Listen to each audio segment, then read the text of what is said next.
In this episode of the Levant 24 podcast, we'll be joined by a special guest, Abdussamed Dagül, a reporter, journalist, and analyst who has been operating in the liberated areas since 2014. We will discuss his experience working as a journalist in Syria and the recent speculations of an upcoming military offensive on Idlib, home to 4 million Syrians. Tune in on the Levant 24 podcast to hear more.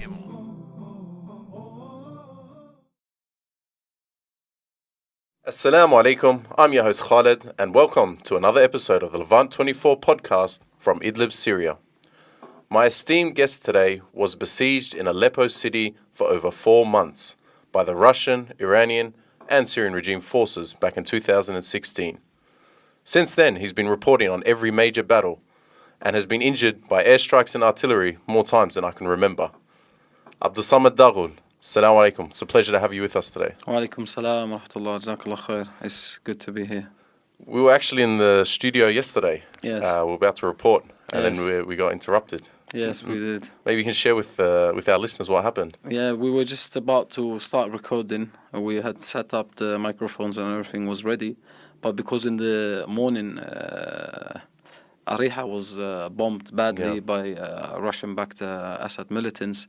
So the operations room of Fath al-Mubin decided to do retaliation attacks on the Russian military positions in the southern countryside of Idlib. Yeah. So I got a message that they are getting ready to bomb, so if you want to come and cover it, like news coverage, come. So I asked you, and we did this, decision to just postpone the podcast recording as the coverage of that would be more important. So, yeah, that's how we had to postpone it to today, alhamdulillah. Alhamdulillah. Yeah, the images and footage we saw of the hits in Ariha were horrific. Yeah. They hit, and it was just like at school time, when the buses are coming to collect the children. I think it was like only a few meters, maybe 50 meters from a school or something like this. Yeah. Subhanallah. All right, before we get into our discussion today, maybe you can share with our listeners today, just a brief summary of your experience living and working here in Idlib as a journalist. Yeah, of course. Alhamdulillah, I'm here now, living here and located in Syria since nearly 8 years now, alhamdulillah. Alhamdulillah. And we are living here. We have become a part of the Syrian society, to some extent, alhamdulillah. And obviously it has good sides and it has bad sides to be here in a war zone, especially, and to be in an area where it's a difficult or not difficult, a different culture to your culture. Especially, I'm Turkish originally. I'm Turkish, so Syrian and Turkish cultures, they're not very far away from each other. But because I grew up and I was born in Germany, we grew up with some European culture and Turkish culture inside the house, but outside the house it was always like European and German culture. So alhamdulillah, in the beginning it was quite difficult to adapt to the culture here and to the difficulties here, especially because it was a war zone and because also it's not such a developed country. It was only normal that you had to heat the water on a wood fire to have a shower or on the gas heater. It was normal for the people here. They were used to this because they didn't know else, since they are young, But for us in Germany, you used to just turn on the flicker the switch. It's on, turn on the tap, the hot tap water, and the water was just there in a few seconds. You didn't even have to wait, nothing, Even like electricity, like the first 5-6 years actually. There's no electricity, Most houses are on batteries and LED lights. Like solar panel systems. Just now, slowly now, since a few months now, there's electricity being bought from Turkey, and in the liberated areas, slowly there's now electricity. This way you really realizing what blessings you were living before, only after maybe 8 years I used last week, I think the first time a heater. What's it called? Water heater, like the electric. To dry your hair. What's it called? Hair dryer. Yeah, a hair dryer. After 8 years nearly, because I was in a gym. It's like a new gym. You know, it's like nicely made. May Allah reward the brothers. And it has electricity. It has a hair dryer. So it has a hot shower. It's amazing to have that here. You know. So I had like a hot shower after gym, and then I saw the hair dryer hanging there. I was like, is it really working? Is it there or is it just for looks? No, is it really working or is it just hanging there? You know. So I tried it and it was actually working. So alhamdulillah, yani not too long off. So there were things you had to get adapted to, you know, to the hardship, to the sacrifices you have to make. But alhamdulillah, you know, it's worth it because you know why we pick this way and why we are, you know, walking on this course, yani, is for something much bigger, you know. It's for the hereafter. Is for what Allah has promised to the ones, you know, who sacrifice in His path. May Allah Azza wa Jal make us from amongst them. Amen. So it's worth it. It's everything worth it. Would you say this is what drives you to continue reporting? What is your main drive? Of course, that's what it is. Otherwise, we were just talking also yesterday with Dr. Shajil about like why we continue what we do, especially him. Like me, I'm on the front lines. Yes, I'm doing coverages.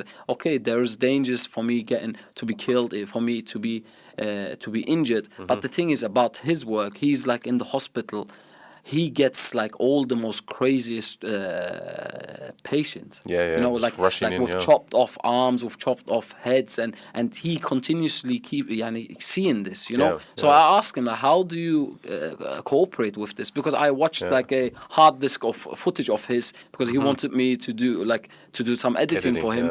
I say to him after 1 hour watching the hard disk, I say to him, look, bro, I can't do this to my health. This is too much for me, bro. You can't just keep watching this, you know, like little children coming with chopped off arms and legs and whatever. They come heavily injured inside the hospital, and it just keeps happening. You understand? So this is the only reason why you keep going, you know, and also the sakina of Allah Azza wa Jal that He puts in your heart, you know, because you do this for His sake. Allah Azza wa Jal makes it easy for you, you know, and it's a big blessing from Allah Azza wa Jal, and it's not from us, it's only from Allah that He has allowed us and that He has chosen us to be here and to you know, fulfill our duty and our obligations, you know, what we have to do. Alhamdulillah. Alhamdulillah. I think journalists, they've been through a rough ride in the 10 years of war here in Syria. I mean, Syria still remains to be one of the most dangerous places in the world for journalists. And particularly in the earlier days, you know, 2011, 12, 13, especially during the period where ISIS was more, you could say, dominant throughout Syria.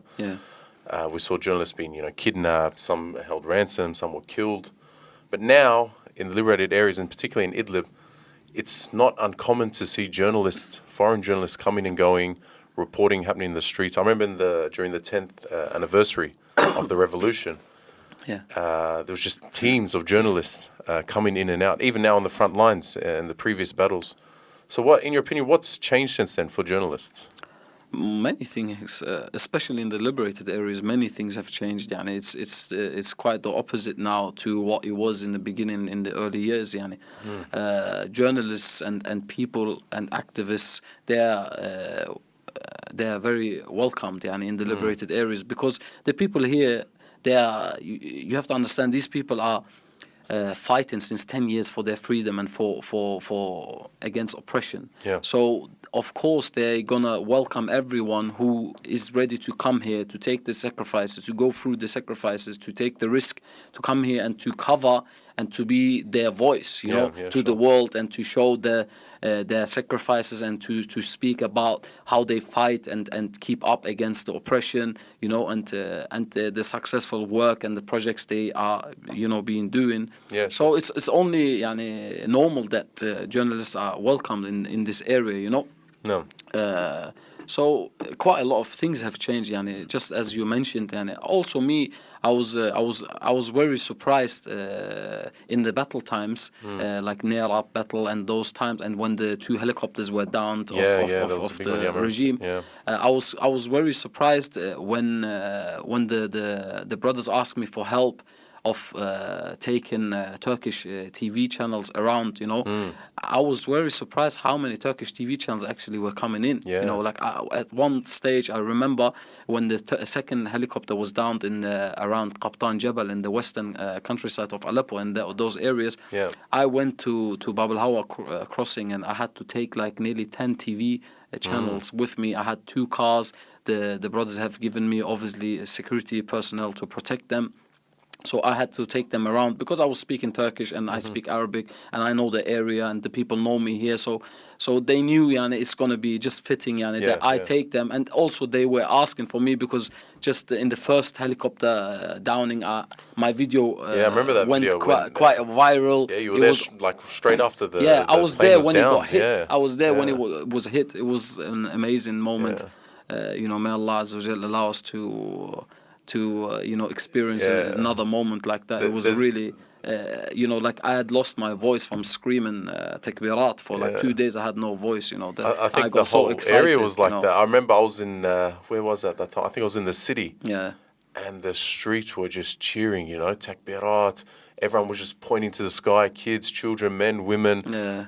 It was an amazing thing because, you know, the Syrian people just become too accustomed to airstrikes and bombings, and it's become the norm that they just assume that these planes are just going to keep bombing them, keep killing them. Yeah. You know, they didn't expect to see something like this fall out of the sky. And every few years when an event like this happens, it really you can sense the environment around us, you know. Yeah. In regards to like journalists and journalism in the liberated areas, Yes.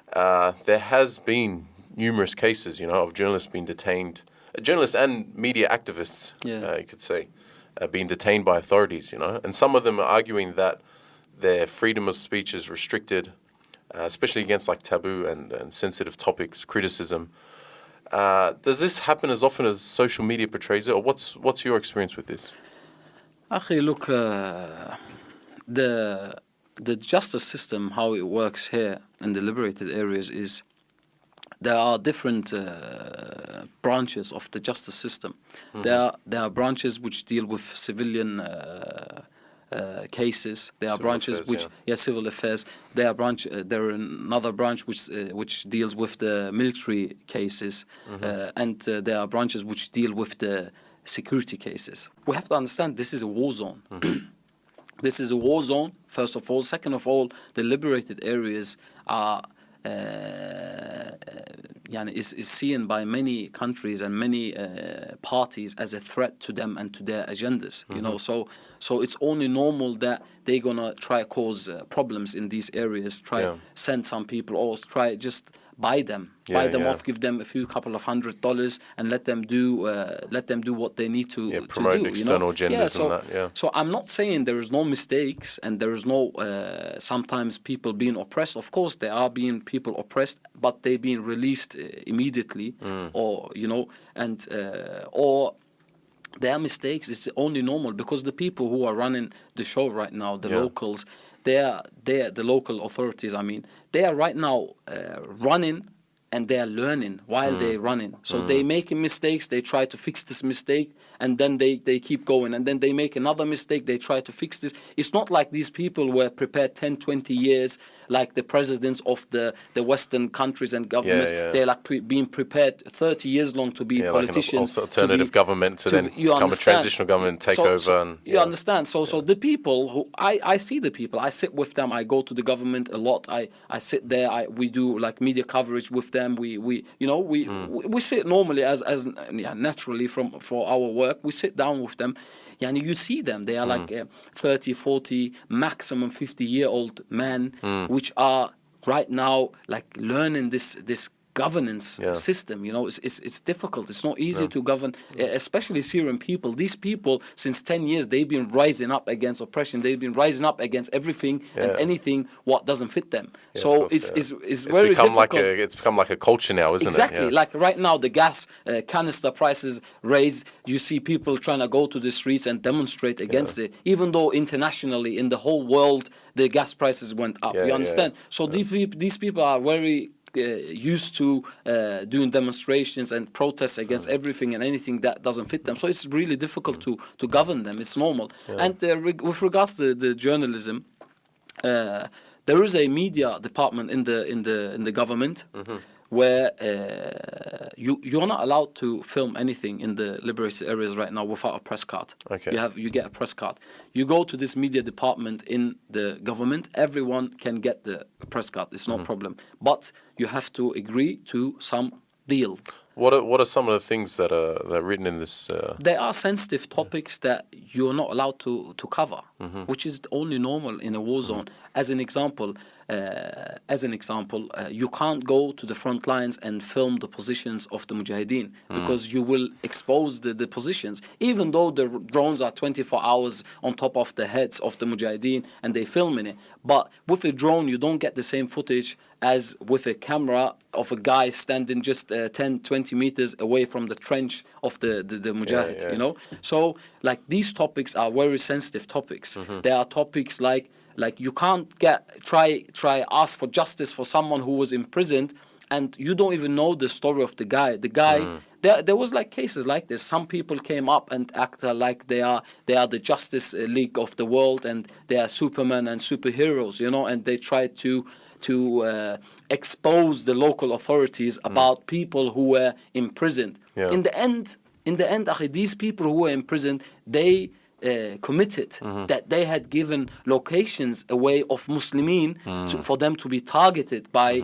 whatever, by ISIS cells, by US coalition strikes, you know. So you can't just act like that, you know. You have to understand, you have to hear both sides of the story, always, you know. 100%. You can't just know one side of the story and then act like you're the superhero and the only one who cares for justice. We all came here for justice. The Syrian people rose for justice. Exactly. You know, so you can't just assume that you're the only one who is fighting for justice. And I think you mentioned an important point. You know, that you have a lot of external parties, even individuals that have their own political or even sometimes personal agendas that they try to promote. And the issue is, look, there's no problem with activism. There's no problem with criticism in any state or any area or even in our religion, you know. But obviously there's a way and there's etiquette of doing such things. And I remember reading an article by the Middle Eastern Eye. I think it was explaining how there was a covert MI5 mission or operation where they basically, the long and short of it, I don't want to misquote the article, but people can feel free to research it. Basically, the UK government sent MI5 special Secret Service agents to Turkey to set up, you could say, like media centers and stations under the banner of promoting the revolution and promoting the Syrian arena. And then they would send cameras into Idlib, they would pay wages, and next thing you know, certain narratives that were promoted by the UK government, imagine that, UK government promoting their narratives on the ground inside Syria. And that's just one example. I'm sure there's many other scenarios, and we're in a war zone at the end of the day. There's a small, forgive me, there's a small example I want to give also, which I personally experienced, and in most cases is like that. In most cases is like that.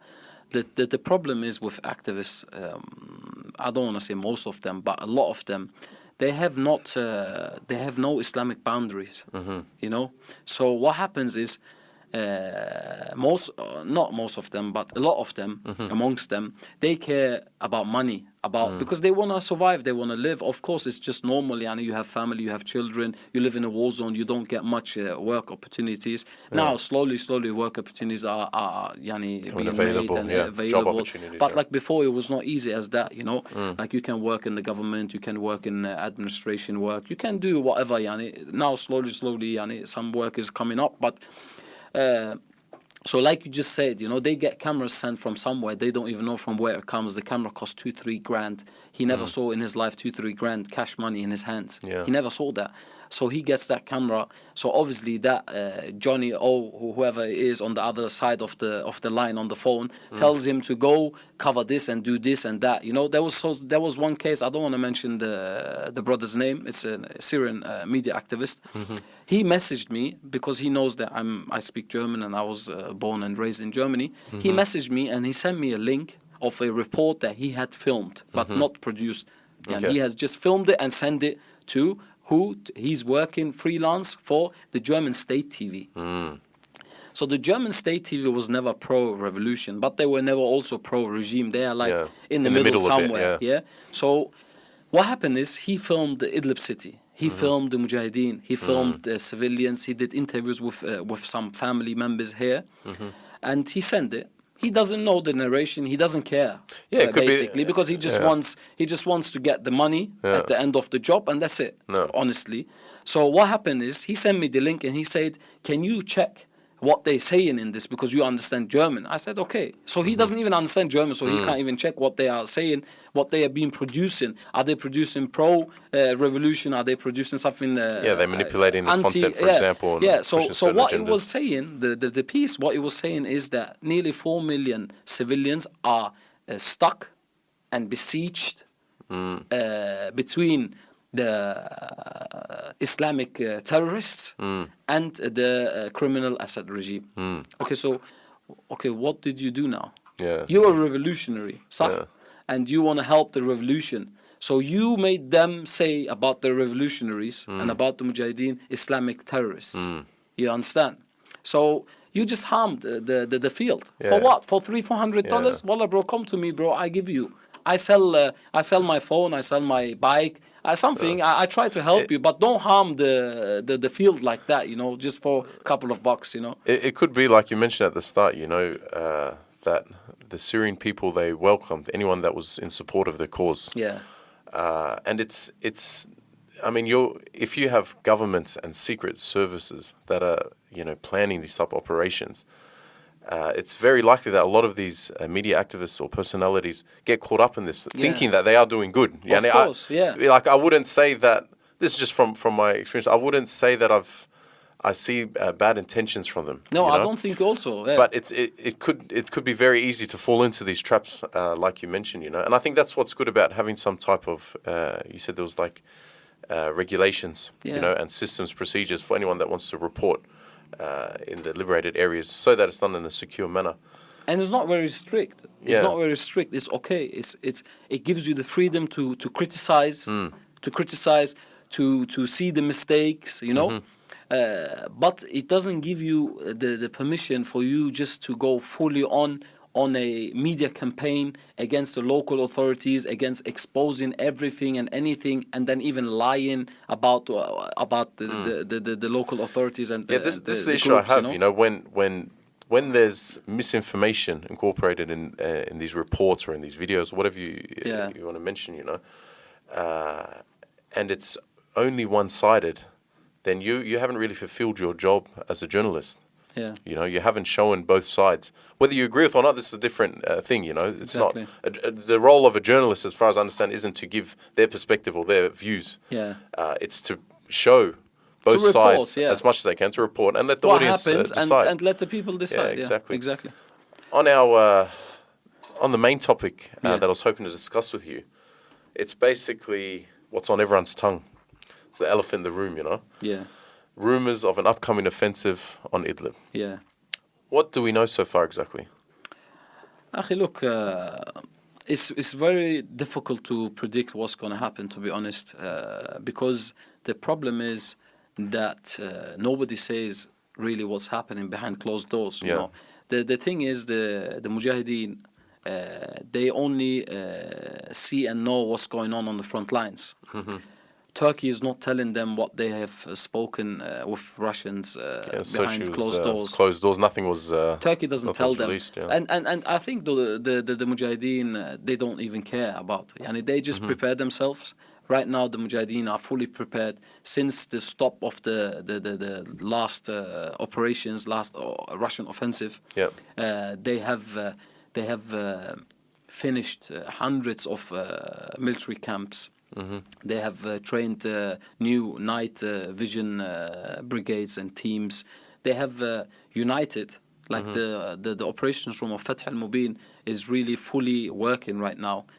All groups in the liberated areas are under this operations room, and the operations room has one military leader who's leading and controlling all front lines of the liberated areas from western Aleppo until northern Latakia.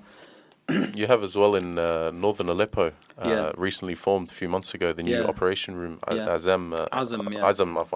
operation room. Yeah. These two operation rooms, they cooperate or they managed separately?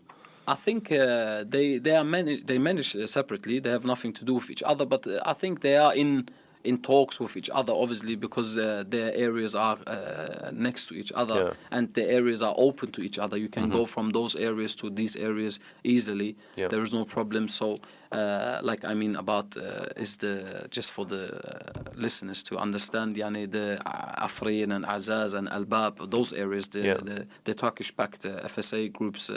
Held areas Yep. and the Idlib areas is open. You can go and come. So it's only normal that they are in contact and that they give information to each other, obviously. But they are not like in full cooperation. They're not. It's just now the operations from Fath al-Mubin in the Idlib areas, which are holding all the front lines from the western Aleppo to northern Latakia areas. They are all under one command right now.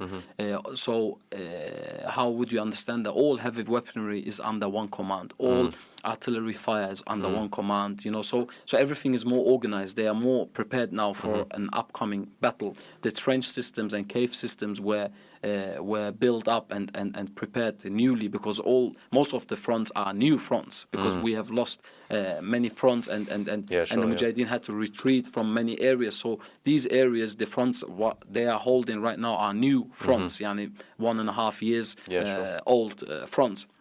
So they have now, in this time, they really utilize the time. I saw it because I have visited many military camps to do media coverage in it, and I've visited the front lines. I saw the trench systems, I saw the cave systems. From the Mujahideen side, they don't think, I think, any offensive is going to happen like in the coming weeks, but they are prepared just in case. So this is from the military commanders and reporting that you've done with them. They're saying that it's not likely that there will be an offensive? Yeah, they say it's not likely in the coming weeks. It could happen in the winter, after the winter. It could happen. Look, the only thing is we have to understand that the Assad regime is right now pushing on media that they've been sending military convoys to the front of Idlib. And there has been a lot of fake reports as well, isn't there? Most of them, they are lies. Look, the Assad regime or the Russian militants and the Russian-backed militants, they are since months on the front lines ready anyway. They don't need no convoys to come to start an offensive. All what decides right now to start an offensive on Jabal Zawi and the southern countryside of Idlib is the agreement between Russia, Turkey and America. That's it. And the thing is, nothing was made public after the last Sochi meeting. In the last Sochi meeting, which took place in the 28th or 29th of September between Erdogan and Putin, there was no agreement made. They didn't agree. They went, they departed in disagreement. Because there are many topics. It's not only the Syrian topic. There are many topics between Russia and Turkey, like Azerbaijan, the topic of Azerbaijan, the topic of Libya, the topic of gas to be sold through Turkey to Europe and to Turkey also. So there are many topics between Russia and Turkey, which is ongoing. So Russia doesn't want to lose Turkey as an ally.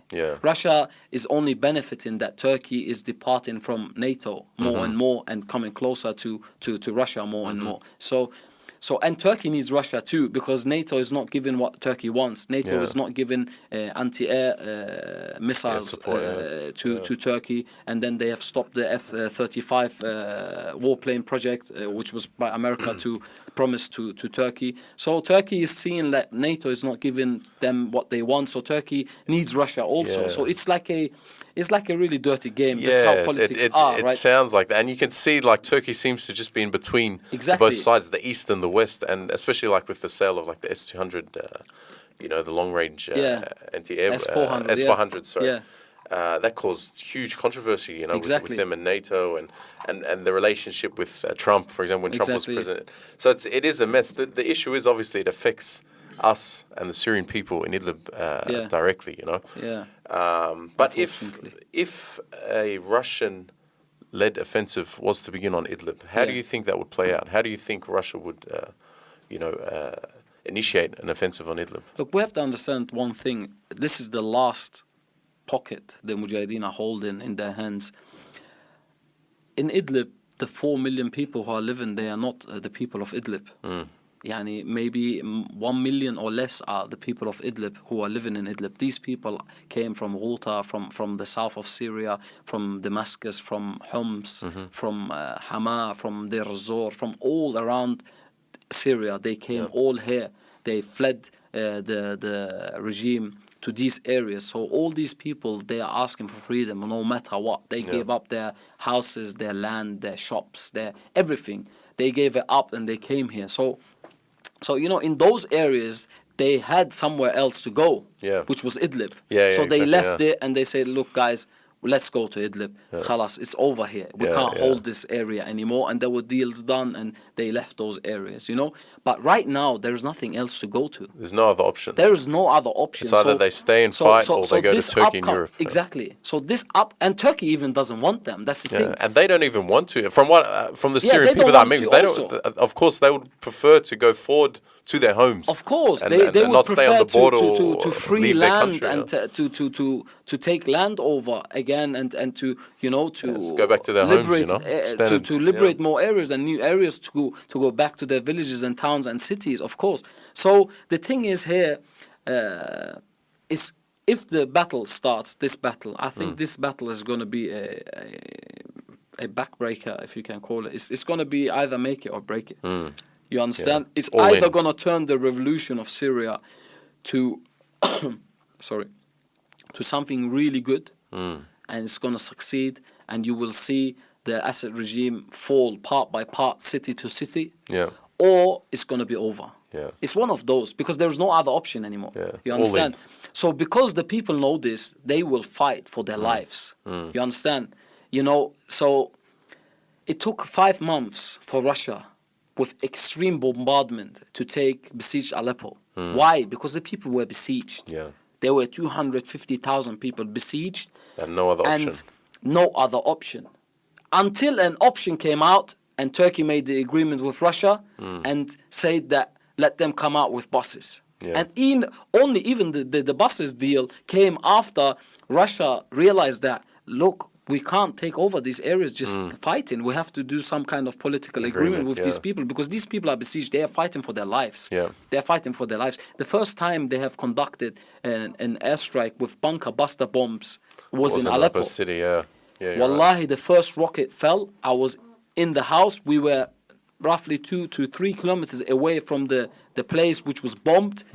It was literally a small earthquake. I remember watching a report. I really thought it was an earthquake. It looked like a huge crater, like a meteor just struck the ground. It was a 3-story building. There was nothing left from it, and on top, from the ground, deeper down, it was like 4 to 5 meters, a big crater. The 3-story building is gone, and a 3 to 4 meter deep crater was made by this bomb. So after they realized that, they had to do these deals, and Aleppo was emptied out like that, evacuated. So I really think this Idlib upcoming battle, if a battle comes, I believe it will come. I believe it will come, to be honest. It's coming in the coming months. It's coming either in the beginning of the winter or in middle in the winter or towards the end of the winter. But I think it's coming, and I really believe and think that it will only turn into the favor of the Muslimin. Inshallah. So prepare for the worst. And hope for the best. Exactly. That's the strategy. Exactly. You shouldn't get too comfortable in your life, because right now the liberated areas, alhamdulillah, they become really comfortable. Many brothers and many of our friends, they've started to buy land and houses and flats and do some business here and there, because you're living here now. It's you understand. You say society is getting back up on its feet. Exactly. The society education. Exactly. You can't just keep going in this military style life. Of course not. Everyone has realized this. So everyone's children going to schools, people going to universities. It's a normal life, and so you have to get involved in it. But when you get involved in it, you get a bit too comfortable. You forget about what's really ongoing you're still on at the war, front lines. You forget the enemy. You forget. So you should really go maybe every few weeks to go visit the front lines to stay close to reality.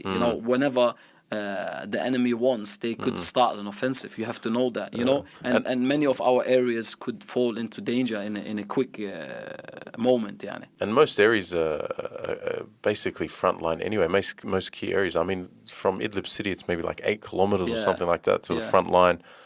You have literally cities where the city is with the revolution factions, and then like 200-300 meters away from the town where people were living, it's a front line, and there's now enemy positions. Exactly. So it is tight. Important point to mention after listening to your analysis of the arena.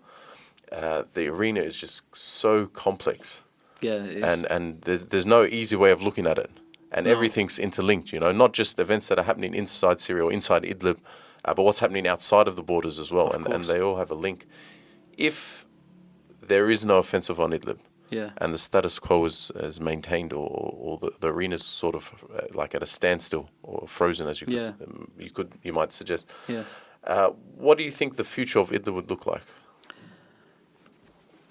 I think, to be honest, the only solution, what I see and what I understand with looking and analyzing other arenas of jihad or of a revolution or of war and conflict, where you have pro and anti, you know.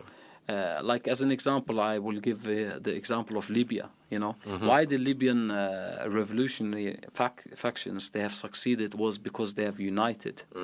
They have united under one government, and they didn't care about different political views, you know. There are groups, they don't agree with each other. But they all unify on a core principle. Under the government of Siraj, which is United Nations recognized government, they are groups, they don't agree with each other. But for the cause of Libya and for the freedom, they have put all their differences to the side, and they have united. And I think this is the only solution. And I'm not speaking about Idlib. I'm speaking about the whole region of which is controlled by revolutionary factions. Yani, I mean with Idlib, I mean with Afrin, I mean with Al-Bab, I mean with Jarablus, Azaz, yani the northern Aleppo countryside, the whole Turkey borderline, which was liberated by Turkish-backed FSA forces when the first Euphrates Shield operations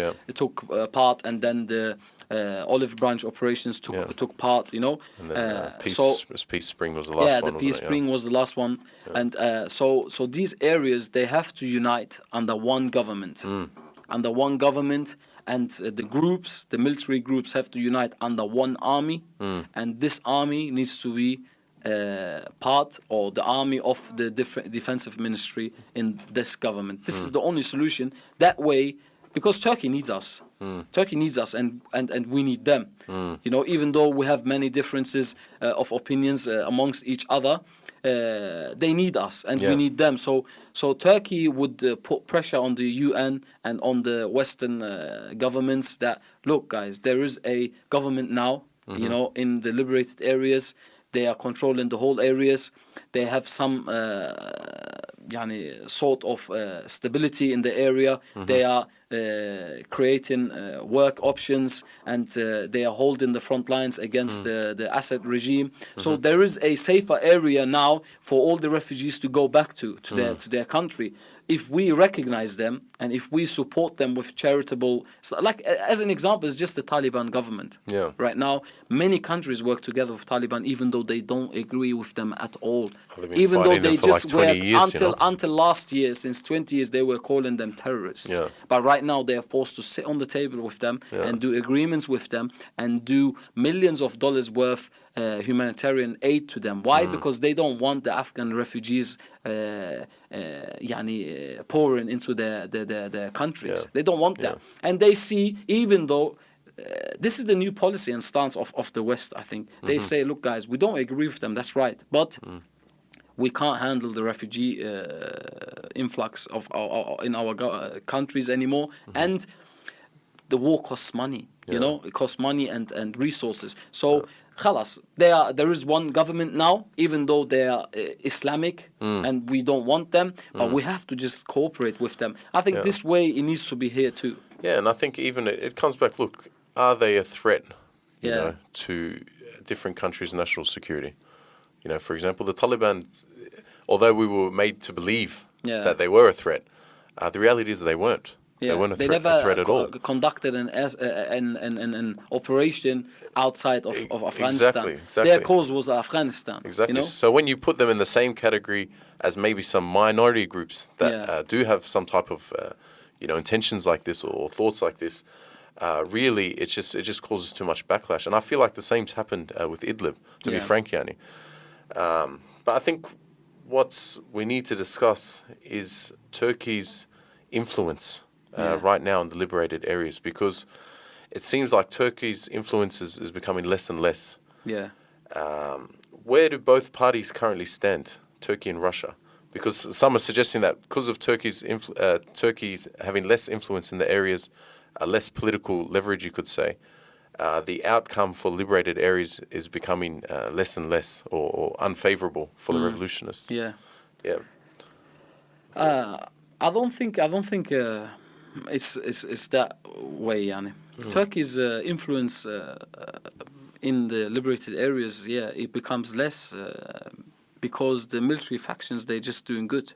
You know, this why, Yani, Turkey doesn't see the need of getting involved too much in. You know, in the beginning they got involved so hard because it was chaotic. The area was chaotic. Everyone was fighting each other at the same time while they were fighting the Assad regime also over disputes and differences of opinions and anything.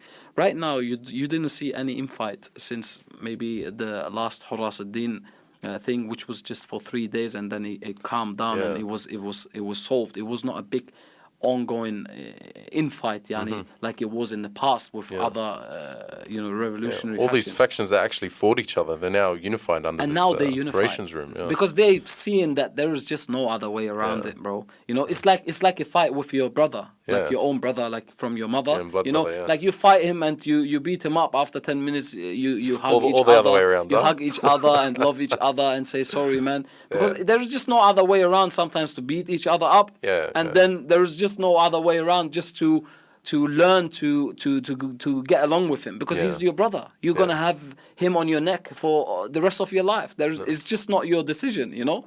Allah just made it like that. So you just better learn to get along with them. That's it. That's it, man. And try change him towards good, you know. Better, towards better.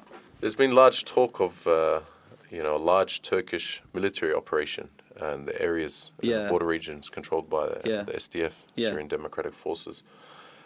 What's the talk of the town, seeing as that you're Turkish and you're following up Turkish politics and dynamics? What's the situation there? Look, to be honest, this was the main intention of Turkey's involvement in Syria anyway. In the beginning, from the beginning, one of the big, the biggest intentions. It's like a red line for them, basically. Yeah, because they don't want PKK.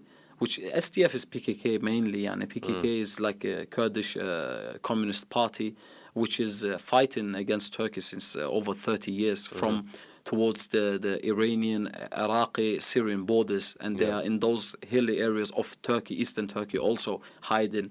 So this group is considered to be a terrorist group to Turkish government, and to the Turkish people. They have killed over 1,500 soldiers in the recent 30 years of the Turkish government.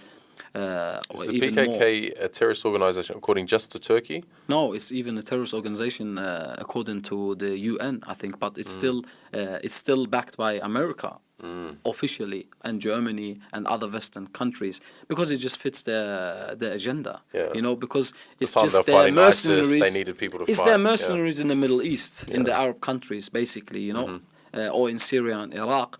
And it's a good way to pressure Turkey. You understand? If Turkey doesn't do what they want to do, they just say, okay, we might as well just send 20 lorries of Kalashnikovs to PKK. Let's see what happens in your hilly areas. You understand? That's just like a good pressure way for the Western governments on Turkey. So I think Turkey has just enough of the Tel Rifat areas, especially. Turkey wants the whole border areas from the hands of the PKK.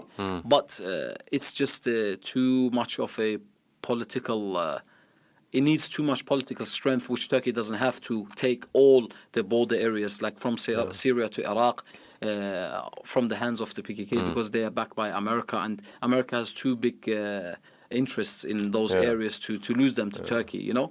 But the thing is, Tel Rifat is a Russian-backed SDF party. It's so funny how mercenaries are working, you know. Very, someone else very comes and gives him confusing, $50 more and he works for him, you know. It's crazy. It's cheap, you know. So because they don't have no goals and targets in their lives, you know, they do anything for $50 more.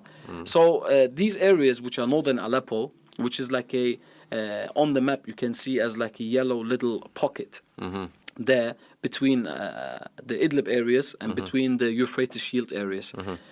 So this is the last gap which is there, like besieged, which is not besieged because they work with the regime anyway and they can go towards those areas.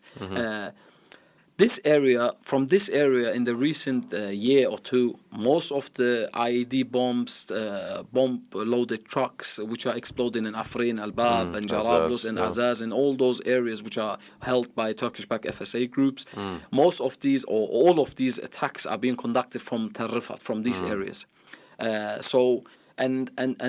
And the last thing was just outpour, when you can say, if you can say that, for Turkey, was the latest ATGM strike on a Turkish convoy last week or 2 weeks ago, and two Turkish military police were killed in this attack. So Turkey has made statements, and Turkey is right now moving their forces towards those fronts.